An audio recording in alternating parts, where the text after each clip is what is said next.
June 2, 2014 Telangana రాష్ట్రాన్ని సాధించుకున్నటువంటి రోజు. దశాబ్ది ఉత్సవాలు ఘనంగా నిర్వహించడానికి రాష్ట్ర ప్రభుత్వం అంతా సిద్ధంగా ఉన్నటువంటి పరిస్థితి.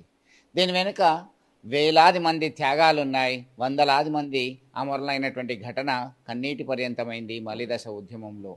నాడు తెలంగాణ కోసం అమరుడైనటువంటి తొలి అమరుడు పోలీస్ కానిస్టేబుల్ కిష్టయ్య 610 జీవోకి వ్యతిరేకంగా కావచ్చు, ఇతరత్ర పోలీసులకి సమన్యాయం కావాలని కావచ్చు, ఆనాటి ఉద్యమ నేత కేసీఆర్ ఇచ్చినటువంటి పిలుపు, ఆమరణ దీక్షకు పూనుకున్నటువంటి సమయంలో అరెస్టు కావడం తెలంగాణ వ్యాప్తంగా అల్లకల్లోలమైంది. దీనిలో శ్రీకాంతాచారి మొదట సూసైడ్ అటెంప్ట్ చేశాడు. ఆసుపత్రిలో చికిత్స పొందుతూ డిసెంబర్ 3న చనిపోయాడు. అయితే పోలీస్ కానిస్టేబుల్గా 1991లో విధుల్లో చేరి 18 సంవత్సరాలు పూర్తి చేసుకున్నటువంటి కిష్టయ్య అప్పటి నిజామాబాద్ జిల్లా కామారెడ్డి సమీపంలో ఉన్నటువంటి మాచారెడ్డికి శివయ్యపల్లికి సంబంధించిన గ్రామస్తుడు. కానిస్టేబుల్గా ఉత్తమ సేవలు అందించి అనేక అవార్డులు రివార్డులు అందుకున్నారు. ఇద్దరు చిన్నపిల్లలు. అయినా సరే తెలంగాణ కోసం తాను ఏదైనా చేయాలని భావించాడు. ప్రస్తుతం వారి కుటుంబం ఎట్లా ఉంది? వారి ఇంట్లో ఉన్నాం మనము. తెలంగాణ రాష్ట్రం సిద్ధించడంలో ఎంతోమంది త్యాగదనుల్లో మొదటి అమరుడు కుటుంబం, కిష్టయ్య కుటుంబం. తన ఫ్యామిలీతో దిగినటువంటి ఫోటో. ఆయన కామారెడ్డిలో సెల్ టవర్ ఎక్కేసి అనేక సందర్భాల్లో ఉన్నతాధికారులు, భార్య, పిల్లలు అందరూ కూడా కన్విన్స్ చేయడానికి ప్రయత్నం చేశారు. దాదాపు 5 గంటల సేపు ఆయన ఫోన్లో మాట్లాడుతూనే ఉన్నారు. కానీ లక్ష్యం కోసం నేను ఆత్మహత్య చేసుకుంటాను, నా పోలీస్ కానిస్టేబుల్ ఉద్యోగం అనేది తెలంగాణ ఉద్యమంలో పాల్గొనడానికి అడ్డంకిగా మారింది, తెలంగాణ కోసం నేను బలిదానం అయితే పర్వాలేదు, కానీ అనుకున్న లక్ష్యం సిద్ధిస్తుంది అని చెప్పేసి భావించినటువంటి వ్యక్తి. ఎమోషనల్గా విధుల్లో ఉన్నప్పుడు అనేక మందికి సేవ చేసినటువంటి గుణం, త్యాగం ఆయనది. తెలంగాణ కోసం ఆయన చేసినటువంటి త్యాగం నేడు ఎందరికో ఊపిరులిచ్చింది. తెలంగాణ రాష్ట్రం సాధించడానికి అది మొదటి బాటగా మనం చెప్తున్నాం. ప్రస్తుతం వాళ్ళ అబ్బాయి ఉన్నాడు, రాహుల్ ఉన్నాడు. రాహుల్ నాన్నగారు సూసైడ్ చేసుకున్నారు. సర్వీస్ రివాల్వర్తో కాల్చుకొని ఆత్మహత్య చేసుకున్నారు. అప్పుడు మీ ఏజ్ ఎంత, ఎక్కడ అప్పుడు ఉన్నారు? మీకు ఏమన్నా అర్థమైందా అసలు ఏం చేస్తున్నారో, ఏం జరిగింది ఆ రోజు? మా నాన్నగారు 2009 డిసెంబర్ 1న రాత్రి 2 గంటలకు చనిపోయారు. ఆ రోజు తెలంగాణ కోసం సూసైడ్ చేసుకున్నారు. ఆ రోజున మా వయసు వచ్చేసి 12, 13 సంవత్సరాలు. చెల్లెలది 12 సంవత్సరాలు, నాది 13 సంవత్సరాలు. మేము 6th క్లాస్ చదువుతున్నాం అప్పుడు. మాకేమీ ఊహ తెలియని వయసులో మేము చాలా చిన్న పిల్లలం. అప్పుడు మాకు అసలు ఏం జరుగుతుందో అర్థం కాని సిచ్యువేషన్లో మా నాన్నగారు అలా చేసుకున్నారు.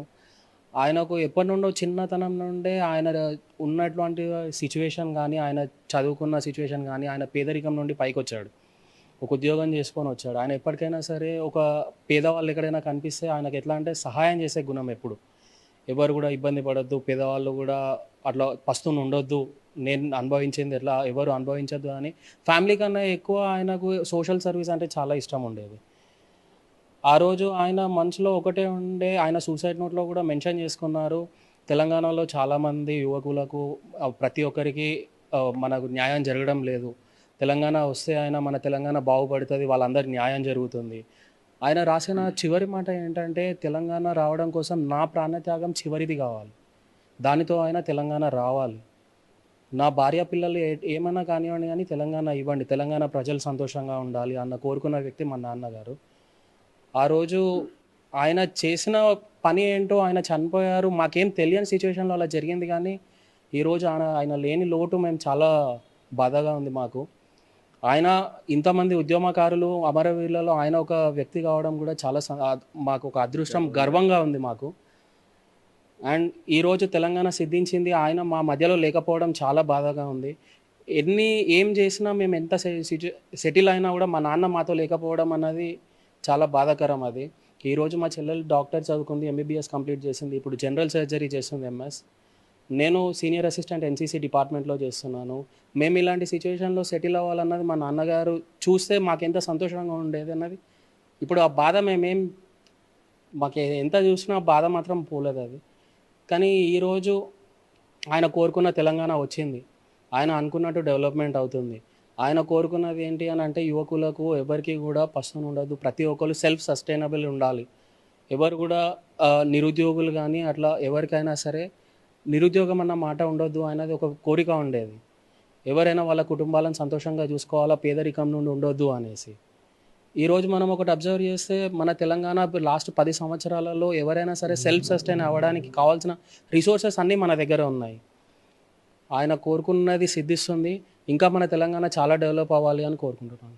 మొత్తం మీద చిన్నపిల్లలు అందరిలాగానే అక్కడ అమ్మతో పాటు నాన్న సెల్ టవర్ ఎందుకు ఎక్కారు, అతన్ని ఏం చేస్తున్నారో తెలియనటువంటి వయస్సులో కన్నీరు మున్నీరుగా విలపిస్తున్నటువంటి పరిస్థితిలో ఎంత వారించినా కానీ ఒప్పుకోకుండా ఇదే నా చివరి మరణం కావాలి, నా త్యాగం వృధా పోదు, అందరికీ చదువుకున్న వారికి వారి అర్హతలను బట్టి ఉద్యోగాలు కావాలి, మా తెలంగాణ రాష్ట్రం మాకు కావాలి అని చెప్పేసి ఒక్కటే కోరుకున్నాడు. జై తెలంగాణ అంటూ సర్వీస్ రివాల్వర్తోనే అమరుడయ్యారు. మొదటి అమరుడు పోలీస్ కిష్టయ్య, వారి భార్య ఉన్నారు. అమ్మ చెప్పండి, మీరు ఏం మాట్లాడారు కన్విన్స్ చేయడానికి? చాలా బాధాకరమైనటువంటి ఘటన మీ కళ్ళ ముందటే దాదాపు 5 గంటల పాటు కన్వర్జేషన్ జరిగింది, మాట్లాడారు. ఆ అనుబంధాలన్నీ కూడా తెంచుకొని కేవలం ఒకే ఒక మాట, జై తెలంగాణ, జై తెలంగాణ అంటూ అమరుడైనటువంటి పరిస్థితి. అప్పుడు ఎట్లా ఉండే, ఏం జరిగింది? 4 కోట్ల తెలంగాణ ప్రజల ఆకాంక్ష తెలంగాణ రాష్ట్రం. తెలంగాణ రాష్ట్రంలో కానిస్టేబుల్ కిష్టయ్య నా భర్త 2009 డిసెంబర్ 1 నాడు చనిపోయాడు. ఆ రోజు నవంబర్ 29 కేసీఆర్ నిరాదీక్ష పట్టిన రోజు కూడా డ్యూటీలోనే ఉన్నాడు. 30 తారీఖు కూడా డ్యూటీ చేసుకున్నాడు. మధ్యాహ్నం ఇంటికి రాగానే టీవీలో న్యూస్ చూస్తూ కూర్చున్నాడు ఇంట్లోనే. ఆ రోజు శ్రీకాంతాచారి గ్యాస్ నూనె పోసుకొని తగలబెట్టుకున్న ఆ లొల్లులు కొట్లాటలు అన్నీ టీవీలో వాచ్ చేసుకుంటూ ఇంట్లోనే ఉన్నాడు పిల్లలతోటి. అసలు ఇక ఏమైందా ఏమో ఏంటిదో తెలియదు, కానీ కేసీఆర్ని అరెస్ట్ చేశారు అని తెలియగానే ఆ రోజు చాలా బాధపడ్డాడు. నీతి నిజాయితీగా ఉంటే ఈరోజు బ్రతకలేము. ఎవ్వరు కూడా నీతి నిజాయితీతోటి పనిచేస్తే వాళ్ళని పైకి రాకుండా అనగదొక్కుతారు. ఏ రోజు కూడా నేను ఇన్ని సంవత్సరాలుగా డ్యూటీ చేస్తున్నా, నాకు న్యాయం జరగలేదు. 16 రివార్డ్స్ వచ్చినాయి, బెస్ట్ కానిస్టేబుల్, ఉమేష్ చంద్ర అవార్డు, ఎన్నో మంచి పనులు చేసుకుంటూ నేను ఈ స్థాయిలో ఉన్నా కూడా నాకు అన్యాయం జరుగుతున్నది, ఇలాంటి వాళ్ళను అనగదొక్కుతున్నారు అనేసి ఆయననే అన్నీ చెప్పిండు. ఆ రోజు ఎందుకు అట్లా ఊకే బాధపడుతున్నావు అని కూడా నేను అన్నా. ఏం లేదు, ఈరోజు మళ్ళీ డ్యూటీ ఉంది నాకు అని అన్నాడు. ఇంట్లోనే ఉన్నాడు, పొద్దుంతా టీవీ చూసుకుంటూనే వార్తలు చూసుకుంటున్నాడు. సాయంత్రం 5 గంటలకు రూల్ కాల్ ఉంది, నేను 5కు అటెండ్ కావాలి అనేసి సైరన్ చేసి ఇమ్మంటే అటెండ్ చేసి ఇచ్చిన. అన్నం తిన్నాడు, పిల్లలకు అన్నం తినబెట్టిండు. ఎటు వెళ్తున్నావు అంటే డ్యూటీకి వెళ్ళేసి వస్తానని వెళ్ళిండు. వెళ్ళి రాత్రి 9 గంటలకు అట్లా ఫోన్ చేసిండు. ఎక్కడున్నావు ఏంటిది అని అంటే పిల్లలు తిన్నారా అన్నాడు. తిన్నారు, పడుకున్నారు. నువ్వు తిన్నావా అన్నాడు. నేను తినలేను, నువ్వు వస్తా అన్నావు కదా, నువ్వు వచ్చినాక తిందామని అన్నాను. నాకు ఇక్కడ ధూమ్ధామ్ మీటింగ్ అవుతుంది, నేను అక్కడున్నా, నేను వస్తాను, నువ్వు తినేసి పడుకో అని అన్నాడు. లేదు నువ్వు వచ్చి వెళ్ళు, నువ్వు తినేసి వెళ్ళినాక వెళ్దురా, ఒక 5 నిమిషాలు వచ్చి తినేసి వెళ్ళు అని చెప్పిన. వస్తా కానీ నువ్వు తిను అని అన్నాడు. ఇక మళ్ళీ కొంతసేపటికి మళ్ళీ ఫోన్ చేసి నేను తెలంగాణ రాష్ట్రం కొరకు చనిపోతున్నా అని అన్నాడు. ఎందుకు నువ్వు అట్లా ఆ డిసిషన్ తీసుకుంటున్నావు, ఏమైంది అసలు, నువ్వు ఇంత మంచిగా డ్యూటీలో ఇంత మంచిగా నువ్వు పేరు తెచ్చుకొని నువ్వు తెలంగాణ కొరకు చనిపోతా అంటే మేమంతా ఏం కావాలి, ఎందుకు ఇట్లా చేస్తున్నావు అంటే ఏం లేదు, నేను తెలంగాణ మీటింగ్ కాడ ఉన్నా అని అన్నాడు. మళ్ళీ కొంతసేపటికి మళ్ళీ ఫోన్ చేసిన, ఎక్కడున్నావు మరి ఇంటికి రాలేవు ఇంకా అని అంటే వస్తా, నేను తెలంగాణ మీటింగ్ కాడ ఉన్నా, నాకు తెలంగాణ కొరకు నాకు చనిపోవాలని ఉన్నది, నేను చనిపోతాను, ఎందుకు ఇట్లా మాట్లాడుతున్నావు అనేసి అని. వెంటనే మేము పోలీస్ క్వార్టర్స్లో ఉన్నాము. క్వార్టర్స్ నుంచి నేను అక్కడ క్వార్టర్స్లో ఎస్ఐ వాళ్ళు ఉంటే వాళ్ళ దగ్గరికి వెళ్ళిన. సార్ ఇట్లా అంటుండు, ఏంటిది ఇది, ఎక్కడున్నాడో తెలుసుకోండి అని వెళ్ళిన. అయితే తెలుసుకున్నారు వాళ్ళు. చాలాసేపు వాళ్ళతోటి మాట్లాడిండు ఎస్ఐ వాళ్ళు వీళ్ళందరూ మాట్లాడి, ఎక్కడున్నావు నువ్వు చెప్పు, ఏంటిది నీ పరిస్థితి, ఎందుకు ఇట్లా చేస్తున్నావు అని వాళ్ళు కూడా చాలా ఇది చేసిండ్రు. రాత్రి 10 గంటలకు అట్లా నేను సెల్ టవర్ మీద ఉన్నా, నేను సెల్ టవర్ ఎక్కినా, నేను కాల్చుకొని చనిపోతా అని వాళ్ళకి చెప్పాడు. ఎస్ఐ, సిఐ వాళ్ళు, పోలీసు వాళ్ళు అందరు ఎక్కడున్నామని లెంకుకుంటూ ఆయన ఉన్న కాడికి వెళ్ళిండ్రు. వెళ్ళినా కానీ అక్కడ వాళ్ళు ఎంత అన్నా ఇనలే. నా దగ్గరకు వచ్చిండ్రు. వచ్చి పిల్లల్ని నన్ను తీసుకెళ్ళిండ్రు అక్కడికి. ఆయన సెల్ టవర్ ఎక్కిన కాడికి. ఎందుకు ఏంటిది, ఎందుకు నువ్వు ఇట్లా చేస్తున్నావు, పిల్లలు ఏం కావాలి, చిన్న పిల్లలు, నువ్వు అట్లా చేసుకుంటే ఎందుకు? కేసీఆర్ సార్ అప్పటికి నాకు అంతగానం తెలంగాణ గురించి అసలు ఏం తెలియదు. అలాంటి సిచ్యువేషన్లో నువ్వు ఎందుకు ఇట్లా చేస్తున్నావు, నిరాహార దీక్ష పట్టిండ్రు కదా, వస్తుంది తెలంగాణ, నువ్వు అట్లా చేసుకోకు అని చాలా అన్నా. ఎంత బతినాడినా ఇనలే. పిల్లలతోటి మాట్లాడిండు, వాళ్ళ ఫ్రెండ్స్ తోటి మాట్లాడిండు, మా ఆడపడుచుతోటి మాట్లాడిండు, మా బావ వాళ్ళ అన్నతోటి మాట్లాడిండు. అందరితోటి మాట్లాడుకుంటూ నేను ఏం లేదు, నేను తెలంగాణ మీటింగ్ కాడ ఉన్నాను వాళ్ళకి చెప్తున్నాడు, నాతోటేమో చనిపోతా అని చెప్తున్నాడు. ఎందుకు ఇట్లా చేస్తున్నావు అని ఇక మస్తు అసలు ఏమనాలి ఏంటిది అన్నది అసలు ఏం తోచకుండా అయిపోయింది ఆ స్థితిలో నాకు. ఎందుకు అట్లా చెయ్యకు, నువ్వు కిందికి రా అని అంటే కూడా ఇనలే. ఎందుకు అట్లా చేస్తున్నావు అంటే నా కుటుంబం మొత్తం తెలంగాణ కొరకు ఆహుతి అయిపోయినా నేను ఫస్ట్ సంతోషిస్తా, నేను మాత్రం ఇప్పుడు ఇక లాస్ట్ నీకు చివరిసారిగా నేను మాట్లాడుతున్నా అని ఇక ఫోన్ పెట్టేసిండి. నేను ఎన్నిసార్లు ఫోన్ చేసినా తీయలే. ఆ రాత్రి ఏడ్చుకుంటూ పిల్లల్ని పట్టుకొని నేను టవర్ కాడనే ఉన్నాము. రాత్రి 2:15 గంటలకు చిమ్మ చీకటిలో ఆయన ఒక టవర్ మీద ఒక సెల్ లైట్, ఒక లైట్ చుక్క లెక్క కనబడుతుంది అంతే తప్పించి అసలు ఏం కనబడతలేదు. పిల్లలు జాగ్రత్త, పిల్లల్ని మంచిగా చదివిపియు, ఇక లాస్ట్ చివరిసారిగా నీతోటి మాట్లాడుతున్నాను. ఫోన్ పెట్టేసిన తర్వాత అసలు ఫోన్ ఎత్తలేడు, ఫోన్ తీయలేడు. ఇక మా పక్క పొంటి వాళ్ళ ఫ్రెండ్స్ అందరు ఫోన్ చేస్తే వాళ్ళవి మాట్లాడుతుండే కానీ ఆ ఫోన్ మాత్రం ఇక ఎత్తలేడు. లాస్ట్కు ఇక 2:15 గంటలకు పిస్తోల్ రివాల్వర్లు శబ్దం వచ్చింది. పిల్లలు నేను అక్కడే కుప్పకూలిపోయిన, పిల్లలు పట్టుకొని అంత 100 మంది పోలీసు వాళ్ళ దగ్గర ఒక్కదాన్ని నేను ఆడ నిలబడిపోయినా. చనిపోయిండు కృష్ణయ్య అని చెప్పి నన్ను తీసుకొచ్చి క్వార్టర్స్కి దించేసి వెళ్ళిండ్రు. కళ్ళ ముందంటే అసలు ఏం కనబడతలేదు. అసలు ఆయన అక్కడ ఒక లైట్ కనబడ్డది, అది కూడా వెపన్స్ అప్పుడు అయినాక అది పోయింది అంతే. అంతేగాని అసలు ఏమి లేదు. ఇంట్లోకి వెళ్ళినది అప్పుడు చూసిన రూపమే అంతే అయినది. చిన్న పిల్లలు క్వార్టర్స్లో దించలేక అసలు ఏంటిది, ఏం జరిగింది అన్నది కూడా అసలు నాకు అసలు షాక్లో ఉండిపోయినా నేను. అసలు అమ్మ నాకు నిద్ర వస్తుంది అనేసి పిల్లలు ఆ కాలు మీద ఒకరు, ఈ కాలు మీద ఒకరు పడుకున్నారు. ఏంటిది ఇది, నన్ను ఎందుకు ఇట్లా చేసిపోయింది అని మస్తు అసలు బ్రతకాలని కూడా అనిపించలేదు ఆ సిచ్యువేషన్లో నాకు. చిన్న పిల్లలు ఏం చేయాలో ఏం చేస్తారో తెలియని పరిస్థితి, వాళ్ళకు కూడా అర్థం కాలేదు. మన రాహుల్ చెప్పిన దాన్ని బట్టి చూస్తే వాళ్ళకి అర్థం కాలేదు అసలు. ఆ తర్వాత చాలా ఇబ్బంది పడాల్సి వచ్చిందా? ఎందుకంటే 2009లో జరిగినటువంటి ఘటన ఇది. 14 దానికి మనకు తెలంగాణ రాలే, అనేక ఇబ్బందులు పడి ఉంటారు. ఇప్పుడు ఒక రకమైనటువంటి గర్వకారణము, ఒక రకమైనటువంటి సంతోషం ఉన్నప్పటికీ మనకి అమూల్యమైనటువంటి ఆయన త్యాగం చిరస్థాయిగా గుర్తుండిపోతుంది. కానీ మీకు మాత్రం లేని లోటే ఉంది. ఆ తర్వాత ఎట్లాంటి ఇబ్బందులు ఎదుర్కొన్నారు?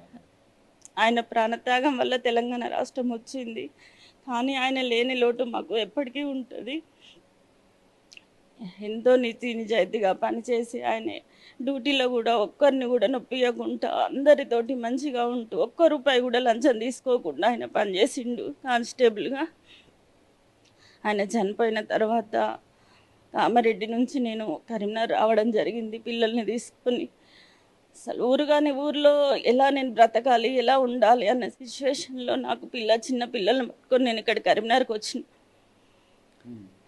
వచ్చినాక ఇక్కడ తెలంగాణ భవన్లో కేసీఆర్ సార్ వస్తే వెళ్ళి కలిసిన, సార్ మరి ఇట్లాంటి పరిస్థితి నాది అనేసి అంటే, ఎందుకమ్మా నువ్వు బాధపడుతున్నావు, నేనున్నా, నీకు తండ్రిగా నేను నిలబడతా, నువ్వు బాధపడకు, పిల్లల్ని చదువులు కానీ ఏ విషయంలో కూడా నేను చూసుకుంటా, నువ్వు అసలు బాధపడకు అని ఆ రోజు నాకు ధైర్యం ఇచ్చారు సారు.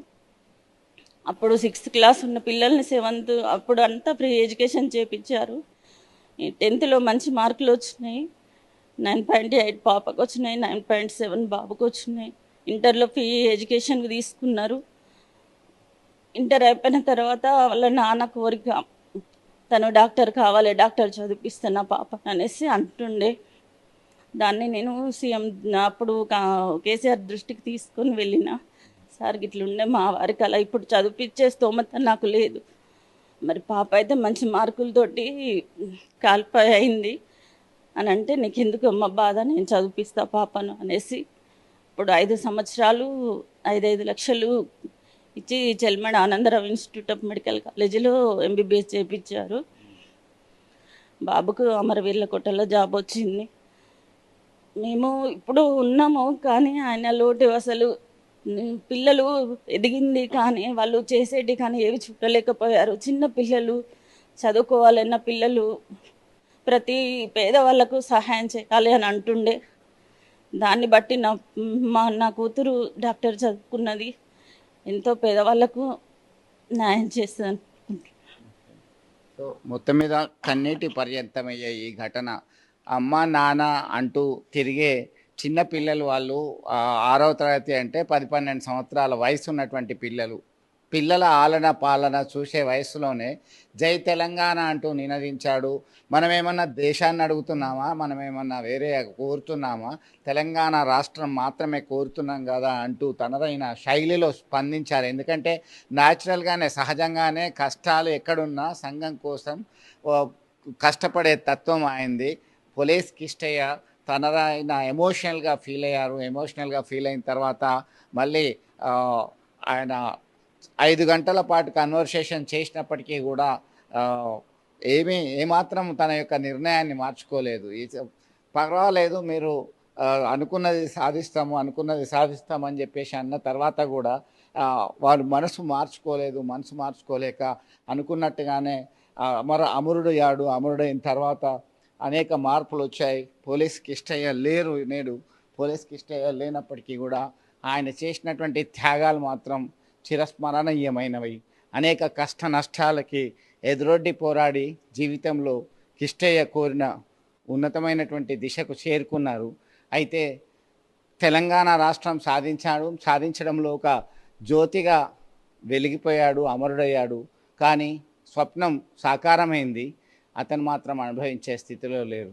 నా త్యాగం, నా కుటుంబం ఆహుతైనా పర్వాలేదు, కానీ తెలంగాణ రాష్ట్రం మాత్రం సాధించాల్సిందే అని పట్టాడు, అమరుడయ్యారు.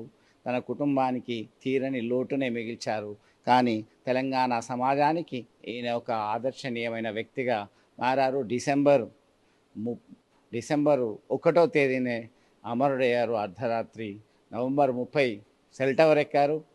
డిసెంబర్ 1వ తేదీన పోలీస్ కిష్టయ్య ఇక లేరు. కానిస్టేబుల్ కిష్టయ్య తన సర్వీస్ రివాల్వర్తోనే చనిపోయారు అనేటువంటి వార్త జీర్ణించుకోలేకపోతున్నారు ఇప్పటికీ కూడా. ఇది అమరవీరుల కుటుంబంలో మొదటి మలిదశ ఉద్యమంలో అమరుడైనటువంటి కిష్టయ్య కుటుంబం గాథ ఇది.